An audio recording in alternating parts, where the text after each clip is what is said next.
How can we design learning experiences that ensure the delivery of content and the experience is likely to engage and support learners to achieve the intended learning outcomes?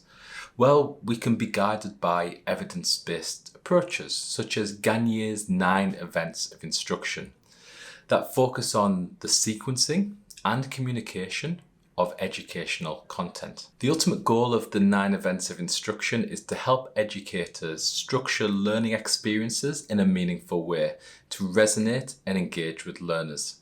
And these steps can be followed for online, blended, or in-person learning experiences. So the first step is to gain the learner's attention. Now, as we know, learners, like everybody else, have multiple sources of information available to them and competing for their attention. So we need to hook them and engage them from the start. We need to communicate the relevance of the learning experience by addressing the intrinsic question of, what's in it for me? Why should I spend my time and attention here? You can gain learners' attention by compelling them with a relatable, authentic, real-world problem or question that the learning experience will help them to address. This initial information could also be delivered in a novel way through an engaging story or narrative or emotive video content. So for example, I may have a course on creating educational videos.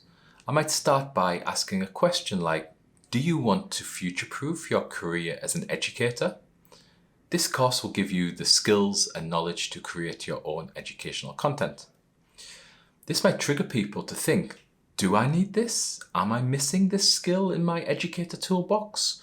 Or it might just be the thing that they've been searching for, so they're compelled to engage and find out more. The second step is informing your learners of exactly what you intend them to achieve following their engagement with the learning experience. Sharing and, more importantly, discussing your intended learning outcomes helps to clarify what the expectations are from the learner and the educator. Depending on the background of your learners, you might want to consider sharing your learning outcomes in a more conversational, relatable way, rather than just listing off those Bloom-structured outcomes that we use to inform our learning designs. The third step is about stimulating the recall of existing knowledge. So here the educator should be looking to identify the prior knowledge of learners in order to more effectively provide relevance and new information. Also, the cognitive process of recalling existing knowledge helps learners to process new information, to link with existing understanding and remember that new information more effectively. And this is because the new information can link to the internal pathways already formed by the prior knowledge that exists in the long-term memory. Ways to do this can be through introducing prior knowledge checks at the beginning of a learning experience and then tailoring content based on the results, or by introducing retrieval practice activities throughout your learning experience, thinking about what existing knowledge or associations could be triggered and act as glue for the new information. Or you could provide relatable or contextualized examples or situations that learners might already be familiar with, which can help here. The fourth step considers presentation and delivery of content. So here it's a good idea to consider the cognitive load of the learners, as we discussed, and how information can be broken down and delivered in the most effective way. This is when we think about the design of content to remove distractions and irrelevant information. Only information that helps achieve the learning outcomes should be included. Chunking content into smaller pieces, providing processing pauses or breaks, creating flexible micro-learning have all found to be effective ways to deliver information to learners to help them consume and retain information. Alternate modalities of delivery might be considered as to best communicate the content. So for example, if I'm delivering a complex topic for the first time, a video explainer might be appropriate so that the learner can watch and re-watch over and over again. The level of language we use in our delivery of information should also be considered. It should match the age and education level of the learners, so nothing too overly complex. The language used in text or audio should be more conversational to help facilitate understanding. It's a good idea to try and communicate as if you were speaking directly to one person only. The fifth step indicates the need for support and guidance for your learners and to not make assumptions that could hamper the learning process. Guidance can come in many forms. It could be, for example, orientating your learners to the expectations of the learning experience, as mentioned when we spoke about learning outcomes. It could be walking through the digital learning environment. It could be showing learners how to interact and communicate with you and each other during the learning experience.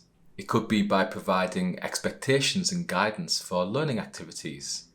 It could be by sharing estimated timings for activities that could help your learners plan and manage their time more effectively. And support and guidance can be provided in the form of additional resources to be engaged with by the learner before entering the learning session or after. And it could be by providing guides or templates or examples of what's expected, especially in the assessments. And while this is a common approach for many educators, it might hamper creative interpretation of the activity or assessment and lead to learners replicating what has already been done. So instead, you might consider an example that is the exact opposite of what you would like them to do, or a template that has some room for creativity in it. The sixth step is to elicit performance. So after presenting the content and supporting your learners, you need to give opportunities for application or practice. Application of information and skills is crucial for learning. Some ways to achieve the desired performance can be utilizing assessment or activities that give learners an opportunity to show their current understanding to not only you, but also themselves. Even a simple low-stakes check of understanding can help learners identify what they need to know. Collaborative activities are also useful to allow peers to support each other to gain confidence together that may develop skills or knowledge that is later related to an individual assessment. Contextualized scenarios and problem solving are useful tools to elicit performance. These give learners the opportunity to apply aspects of the learning experience to a situation that resembles the real world and provides relevance and motivation to engage. Step 7 links to steps 5 and 6 as guidance, performance and assessments should be interlinked with feedback. Feedback isn't just about confirming correct or incorrect answers. It's about identifying gaps in comprehension and how to address them. Giving a quiz, for example, without providing the necessary feedback essentially cuts off that activity from the learning experience. After all, we don't teach to assess, we teach to help learners develop skills and knowledge and approaches. Therefore, correct or incorrect feedback is not giving the opportunity for the learner to develop. Feedback can highlight the areas of strength, but don't shy away from highlighting areas that need to be developed. However, it's important to be explicit as to how improvements can be made, and even more important to give an opportunity to the learners to implement your feedback and improve. Step 8 is to check whether the expected learning outcomes have been achieved. And although this is number 8 in Gagne's sequence, it should really be addressed in your learning design before the learning experience is delivered. If you align your learning outcomes to the formative and summative assessments of the learning experience, then it will be clear if the outcomes have been met by the performance of your learners in the assessments. And in the final event, learners should be equipped to apply the knowledge and skills they have developed to real-world situations and environments.